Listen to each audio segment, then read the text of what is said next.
Louvado seja Deus. Segundo Reis, capítulo 4, a partir do verso 38, diz assim a palavra do nosso Deus. E voltando Eliseu a Gilgal, havia fome naquela terra, e os filhos dos profetas estavam assentados na sua presença. E disse ao seu servo: põe a panela grande ao lume, e faze um caldo de ervas para os filhos dos profetas. Então um deles saiu ao campo a apanhar ervas, e achou uma parra brava, e colheu dela, enchendo a sua capa de colossíntidas, e veio e as cortou na panela do caldo, porque não as conheciam. Assim deram de comer para os homens. E sucedeu que, comendo eles daquele caldo, clamaram e disseram: homem de Deus, a morte na panela. Não puderam comer. Porém ele disse: trazei a farinha. E deitou-a na panela. E disse: dai de comer ao povo. E já não havia mal nenhum na panela. Amém, queridos? Podem sentar. Graças a Deus. Nós temos aqui um cenário bem caótico, um cenário de grande corrupção. Um cenário que não era para ter acontecido. O Senhor resgata Israel com mão forte do Egito. Ele demonstra a sua grandeza, enviando ali não 9, não 8, 10 pragas, para mostrar, por meio da incredulidade e do coração endurecido por Deus de Faraó, que ele era soberano, que Deus era o Deus de deuses, Senhor dos senhores. Ele tira o povo do Egito, ele leva o povo e sustenta o povo pelo deserto. A gente não está falando, irmãos, de uma família. A gente não está falando de um grupo de 50 pessoas. Estamos falando de milhões. Estamos falando de muita gente que saiu sem talvez tanta instrução. Saiu talvez sem muito rumo, mas saiu sendo guiado por Deus. Saiu sem muito suprimento, mas saiu com Jeová Jireh, aquele que provê. Amém? Esse povo foi sustentado. Esse povo foi afirmado por Deus. Eles foram colocados, através de Josué, na terra prometida. Lá eles conquistaram as terras. Lá eles viram prodígios e sinais. Eles viram o Jordão abrir, igual Moisés viu o Mar Vermelho abrir. Lá eles derrubaram uma muralha sem empurrá-la, sem colocar algum artifício ali, somente obedecendo a orientação de Deus. Ora, queridos, se isso não é provisão, não é ser sustentado por Deus, eu não sei o que é. E era isso que acontecia com aquele povo, sustentado. Conquistou a terra prometida. Só que esse povo vai se distanciando de Deus. Como? Ele vira lá em Samuel e fala: nós queremos um rei. Igual os gentios têm um rei, nós queremos um também. Ah, vocês querem ser igual aos gentios? Então não esquenta a cabeça não. Porque esses reis aí vão fazer vocês de escravos. Esse rei que vocês estão pedindo, vão subjugar vocês, vão humilhar. É isso que vocês estão pedindo? Samuel, para de lamentar. Para de lamentar. Por quê? Porque você está orando a mim achando que o povo te rejeitou. Quem é tu, Samuel? Esse povo está me rejeitando. Mas mesmo assim Deus foi misericordioso. Levanta Saul, que não é um exemplo de rei, mas fez alguma coisa ali. Destitui Saul e coloca Davi, que é conhecido como homem segundo o coração de Deus. E faz proezas, sinais e maravilhas. Passa um aperto aqui e acolá por causa de seus pecados, mas o povo prospera. Depois vem Salomão, a tenda de Israel, a casa de Israel. O território de Israel se expande ainda mais. Porque o reinado de Davi era um reinado de guerra, mas com Salomão foi um reinado de paz. Só que Salomão ele não soube gerenciar muito bem isso. Salomão não soube administrar muito bem isso. Salomão foi se desviando, foi se afastando de Deus, se afastando, se afastando, se afastando. Fez alianças e mais alianças. Até o ponto que, quando ele morre, Deus divide o seu reino. Entrega uma parte a Jeroboão e outra parte fica com seu filho, Roboão. E aí começa tudo a desandar. Reis e mais reis, não tinha mais aquela estabilidade, nem econômica, nem de gestão, nem espiritual. Israel virou uma nação definhada, uma nação fraca, virou uma nação fadada ao fracasso. Uma não, duas nações. E na sucessão dos reis, nós chegamos até o rei Acabe, por exemplo. Elias, o profeta, ele aparece nesse cenário. Acabe, ele reinava, colocando no povo idolatria, adoração a Astarote, adoração a Baal. E isso foi se estendendo, foi se estendendo. Elias, ele é arrebatado, levado aos céus. Eliseu fica no seu lugar e ele ouve uma promessa: olha, o Espírito que está sobre mim será 2 vezes sobre você, porque você pediu porção dobrada. Se você me vir subir, isso acontece. Eliseu é um homem de Deus. Ele representa a ação do Espírito Santo. Aonde que acontece no outro cenário, irmãos? Um homem, ele vai para o céu e ele deixa algo para a gente. Elias, ele vai para o céu e deixa para aquele povo quem? Eliseu. No Novo Testamento, Jesus ele morre, ele ressuscita, fica 40 dias aqui, pregando e ensinando. Só que os seus discípulos e mais algumas pessoas, centenas, veem ele subindo. Só que ele tinha feito uma promessa lá atrás: eu vou para o meu Pai, mas não vos deixarei órfão. Eu enviarei o Consolador, o Espírito da verdade. Ele vos guiará em toda a verdade.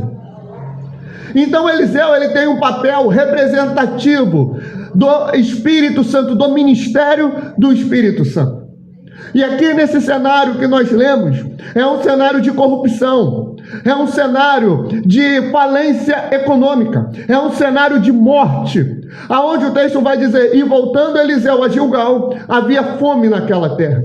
Quando a gente lê fome na Bíblia, por exemplo, em Mateus 5, bem-aventurados que têm fome e têm sede de justiça, porque serão fartos. Essa fome e essa sede é uma fome e uma sede de ser insaciado. A gente quer mais. A gente lê a Bíblia hoje, a gente lê 3 capítulos, a gente ora 5 minutos, 10 minutos. No dia seguinte, a gente está no fogo, a gente está no gás, a gente está no azeite, a gente está no óleo, a gente vai querer mais, a gente vai buscar mais. Aí a gente nem percebe, estava lendo 3 durante uma semana, depois está lendo 4, depois está lendo 5. Por quê? A gente tem fome e tem sede de Deus. A gente quer mais e mais de Deus. A gente orava 5 minutos, aí ora 10, aí depois de um mês, ora 20, aí depois de 6 meses, ora 1 hora, depois de 1 ano, ora 2, 3 horas. Por quê? Temos fome e temos sede de Deus. A gente vai crescendo, crescendo e crescendo. Só que essa fome aqui não é essa fome de ser insaciado. Essa fome aqui é porque está faltando o mínimo para sobreviver. É porque está faltando o fundamental. É porque está faltando o mínimo necessário. Porque não tinha recurso, não tinha dinheiro. Por isso havia fome na terra. Tinha seca, porque Deus não enviava mais a chuva. O povo estava passando dificuldade. Trazendo para a gente, para o nosso paralelo, isso representa o nosso período espiritualmente falando. Estamos em falência espiritual. Não temos o mínimo necessário. Não temos aquilo que é necessário para sobreviver. Não cultivamos um relacionamento com Deus. Não cultivamos uma proximidade com Deus, porque tem fome na terra. Tem escassez. Tem morte. Aí os filhos dos profetas, eles querem dar um jeito. Aí eles vão pegar alguns alimentos, só que eles não conheciam os alimentos, Vitor. Eles não conheciam aquelas frutas. Você já viu colossíntida? Já viu esse negócio? Depois você joga na internet. Tem umas que parecem uma laranja, tem umas que parecem um melão, uma melancia. Eles olhavam e falaram assim: pô, bonitinho, né? Encontramos um pouco de fruta. Vamos levar lá para o ensopado e vamos colocar lá um pouquinho. Por quê? Porque a gente está precisando. Esse alimento, essa fruta, esse negócio, se usado corretamente, pode ser usado até para fins medicinais. Só que não usado de forma correta, vai gerar morte. Por quê? É tóxico, é venenoso. E foi o que aconteceu. Eles usaram de uma forma incorreta e tacaram lá no ensopado. Queridos, isso pode representar os líderes religiosos que vão se envolvendo com a igreja do Senhor, ou não conhecem a Deus, ou fazem propositalmente, mas levam um alimento que mata o povo. Foi falado no momento de contrição. Antigamente, você via, não vou nem falar do mundo, amém? Vamos falar da igreja, não vou falar do mundo. O mundo adultera, o mundo trai, o mundo mente, o mundo dá um jeitinho, porque isso para o mundo, não para todos, mas para a grande maioria, é o melhor a se fazer. Você sair e trair sua esposa, sair e trair seu marido. Alguns fazem isso. Só que dentro da igreja, tinha tolerância zero ao divórcio. Eu não estou falando que você está sofrendo um abuso, você está sendo agredido, você está sendo traído, que não lhe é permitido divorciar. Não vou entrar nesse assunto hoje. Só que o ponto é que quando está aquela coisa mais morosa, aquela coisa mais cotidiana, aí já não dá para viver assim. Eu preciso de novos ares para a minha vida. Eu vou separar. A igreja pregava contra isso, veementemente. Aí, hoje, líderes que pregavam contra isso no passado, o que eles fazem hoje? Eles divorciam e estão no 3º, 4º casamento. Colossíntida. Eles vão inflamando no povo um veneno, porque líder não é quem dá ordem, líder é quem dá exemplo. Então, se eles com a vida deles negam aquilo que eles pregavam, o povo olha e fala: faremos como os nossos líderes. Isso é só um exemplo. Eles vão colocando um veneno no meio do povo. Eles olham para a Bíblia e falam assim: dilúvio? Impossível, não teve. O mar se abrir, não dá para o mar se abrir, é impossível. Querido, é por isso que se chama milagre. O mar se abriu, isso não pode acontecer. Como é que corvo trouxe do céu alimento para aquele povo no deserto? É por isso que se chama milagre. Aí eles tentam dar um jeito, sabe como? Para negar o milagre. Não é que o mar se abriu, não. O mar não se abriu no meio para eles passarem e depois fechou. É porque tem um período no ano que a maré do Mar Vermelho fica baixa e fica bem baixinha. Aí eles conseguiram passar ali. Então o milagre foi outro, né? Por quê? Porque a Bíblia vai dizer que os soldados de Faraó morreram. Então morreram, se afogaram numa água rasa. Teve milagre de uma forma ou de outra. Mas a Bíblia é clara no que ela diz. O mar se abriu. Mas aí eles querem mudar a Bíblia. Aí eles querem distorcer o texto bíblico. Eles olham para aquilo que a Bíblia está dizendo e falam: não é bem assim. Colossíntida, veneno, alimento tóxico, morte, morte e mais morte. Aí o outro, ele vai virar assim, vai falar: olha só, se Jesus Cristo estivesse lá no Jardim do Éden, vírgula, ele estava, tá? Mas amém. Se Jesus estivesse no Éden, ele também pecaria. Ora, querido, ele veio num período de muito mais corrupção e não pecou. Ele vai pecar no Jardim do Éden? E eles vão mudando e tentando alterar o ensinamento bíblico, o ensinamento cristão. Isso é veneno. Vai gerando morte, e vai gerando morte, morte e mais morte no meio do povo. Só que aí o povo clama. E alguns clamam com a voz. Outros clamam com as atitudes. Outros clamam com desespero. Homem de Deus, há morte na panela. Homem de Deus, tem morte na panela. O homem de Deus que ele está se referindo aqui é Eliseu. Espírito Santo, tem morte no meio da igreja. A panela representa a igreja. Tem morte no meio do teu povo, meu Senhor. Tem morte no meio daqueles que foram chamados pelo teu nome. Tem morte no meio da igreja. A morte na panela. Oh, homem de Deus. O Espírito Santo, ele está na tua vida, irmão.